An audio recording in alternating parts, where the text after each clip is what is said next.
Welcome to Knicks Home Court with your host. My name is Greg Armstrong. This is episode number 83. This would be a quick one. Basically, Knicks got blown out last night by the Charlotte Hornets. And this is a real simple loss.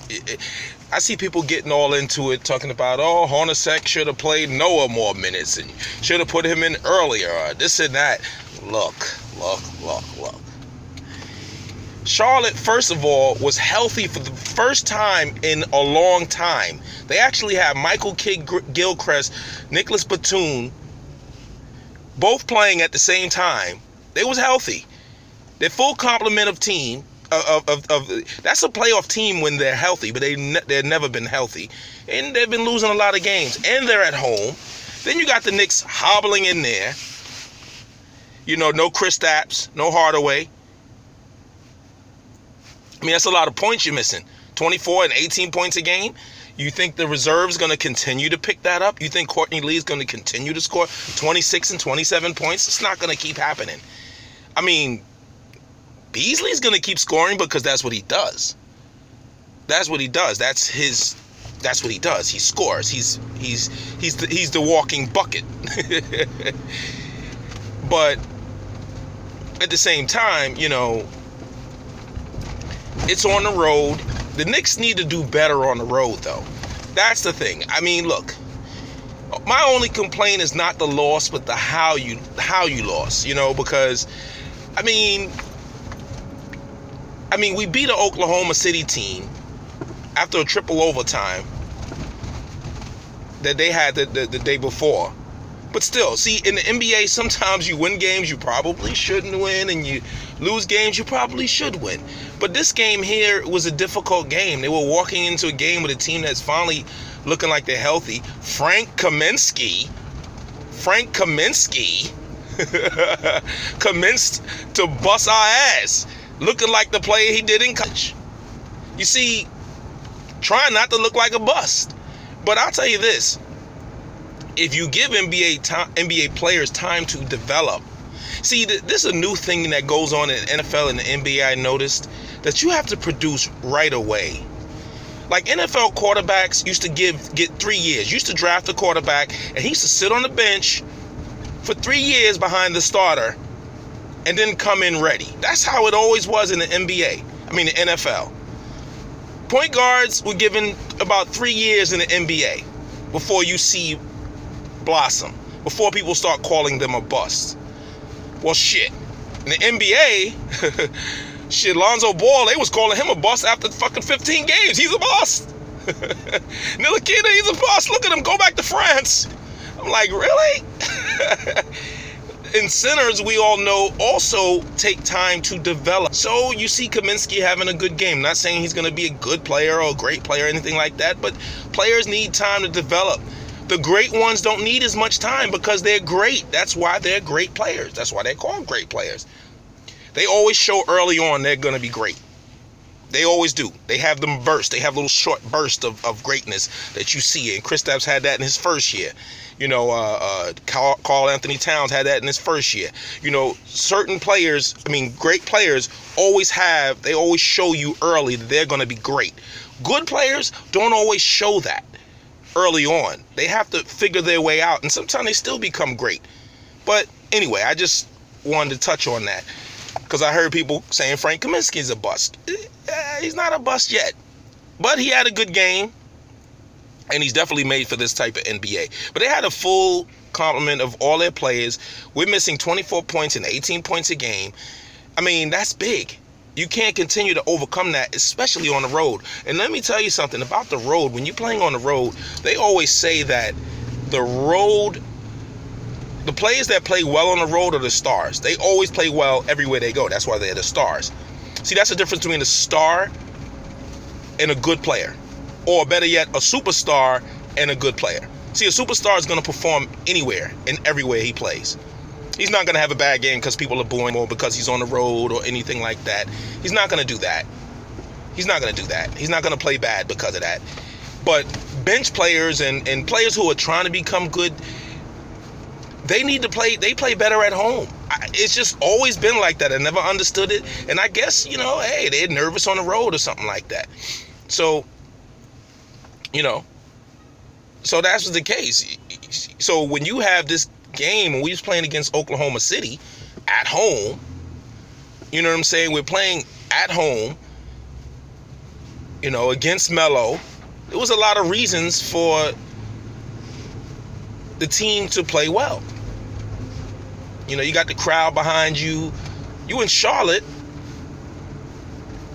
It doesn't matter. And you know what? I thank the NBA for giving us this nice home schedule to start the season, because we started off a lot of home games. We played probably more home games than everybody.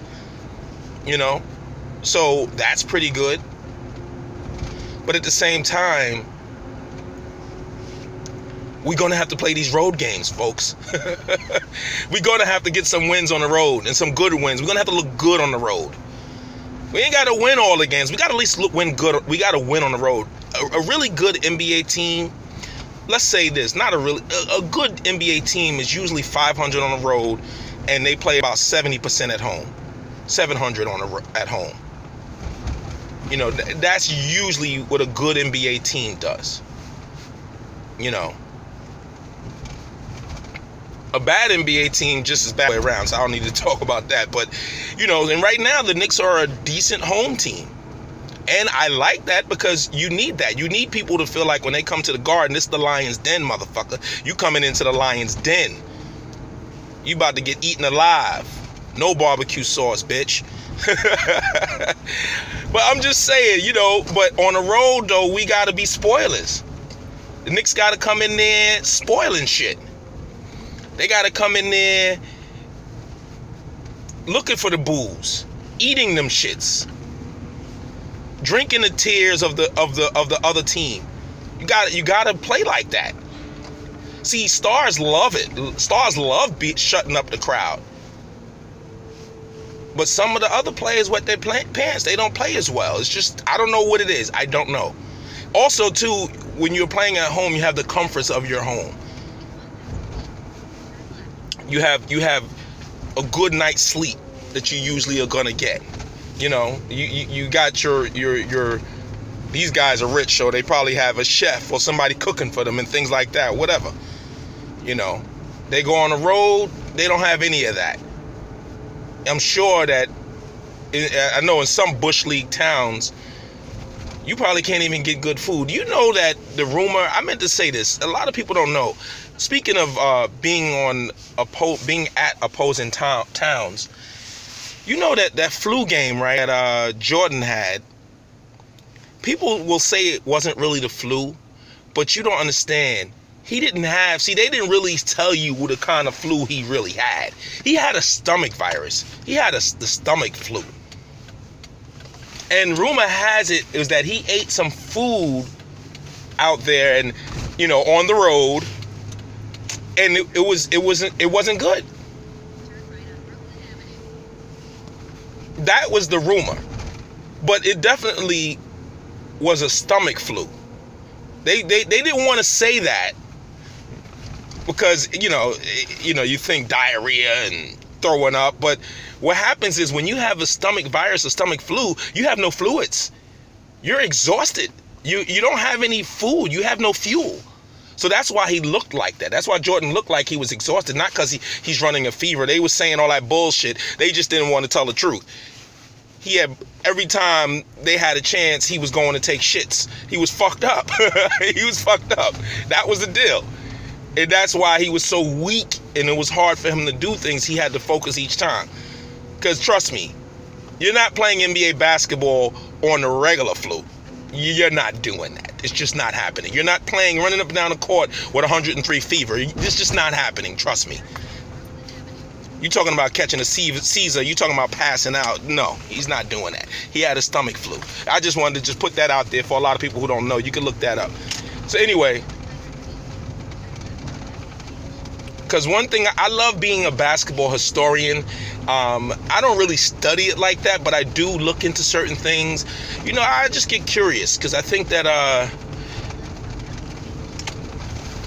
it's just good to know, because the thing about basketball is a lot of stuff repeats itself. Now, they've changed the game a lot. You know, the game has been changed a lot. You know, no hand checking, and before years ago, they didn't have a 3-point jump, 3-point shot and things like that.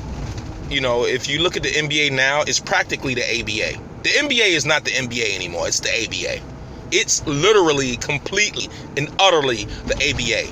And let me tell you, just as a lesson in business, that's how it usually happens. That's how it usually happens. You know, big bank take little bank and copy what little bank is doing. That's what they did. The NBA is basically the ABA. Go look at the ABA and see all the trick shots and the shit they were doing and the way they were playing and getting up and down the court. And then look at the NBA from that era. Was slow, plodding game. And the NBA is basically the ABA now. They merged because of money. That's what it was. The NBA was a big brother with all the money. And the NBA was like, all right, we'll buy your league. And that's all that happened. And that's why. But if you look at the league now, it's basically the ABA. Which is cool, which is good for athletic, open court type players. So anyway, that's neither here nor there. Just wanted to talk about that real quick, give you a little history and things like that. So the Knicks lost this game on the road. I think KP will be back Thursday. I think it was smart keeping him out on Monday because they didn't have any game until Thursday, so that gives him extra rest. Look, somebody in the comment section, I'm sorry I'm not remembering your name. I will do another podcast most likely before their next game, and I'll get into some of the comments from the comment section. But I just wanted to say this. Is KP going to be that kind of guy who's injured, who's going to be injury prone? He's going to play about 70 games a year, things like that. I can't really tell. I can't tell you. I don't know how his lower region is built. Technically, most 7'3" guys or big guys like that have foot and knee, and most NBA players have those issues, back, things like that. But the one thing I can look at, and I think that's probably why they have him playing like that, is if you look at Dirk. Dirk has had a very long and storied career, and he's a big guy that also used to handle the ball.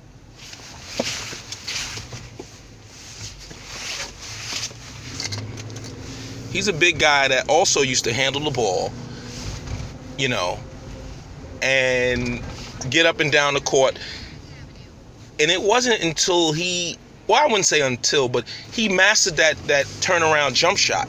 That probably added a good 5 years to his career. You see, the way Kristaps plays like a small forward, I don't think that's conducive to playing 82 games a year. I just don't think that is. I don't think that's conducive to playing 75 games a year. He's on the floor all the time and things like that. Yeah, that's youth. Remember when Dwayne Wade used to always hit the floor, and they used to be like, I think they said fall down 9 times, get up 10, some shit like that. And you see all the nicks and the little injuries he had, and he's only 6'5", 6'4". So I think that post game, the more Kristaps develops that post game, he's not even going to have to dribble the ball. Do you understand what I'm saying? He's just going to get the ball on the post. He's going to be strong enough eventually just to turn around and shoot right over the defender. And then once he gets a go-to move like a fadeaway or a hook, now I would love that Kareem sky hook. Literally the most unstoppable shot in basketball that these guys don't think is cool, but the all-time leading scorer in history used that shot. So, just saying, maybe chicks dig the jump shot over the hook shot, whatever. But anyway, but like I said, once Kristaps Porzingis gets that shot, well, not the hook shot, but gets the post-up game down pack, once he gets that part of his game and gets the strength, he's not going to have to run around as much as he does. And I must admit, playing him at center, once he beefs up, once he has the grown man weight, it's not so much of beefing up, because if you look at what's his name, Dirk never got bigger. He just got stronger and got used to just the NBA pounding. And this is the thing, I must admit, another thing that will help and prolong his career is putting him at center eventually. Right now, it would probably hurt him because he'll be banged around and things like that. But that's what I think is going to let him play at least 70 to 75 games. That's his ceiling, folks. 70 to 75 games is what I think he's going to average in the NBA. And again, it's the post-up that's going to help him. That's why they're trying to develop that, because it really doesn't take much effort. Just get position, turn around, and shoot over your player. Shoot over the defender. Anyway, folks, just wanted to put that little note out there. This has been Knicks Home Court, episode number 83. I'm your host. My name is Greg Armstrong, and I'll speak to y'all later. Peace.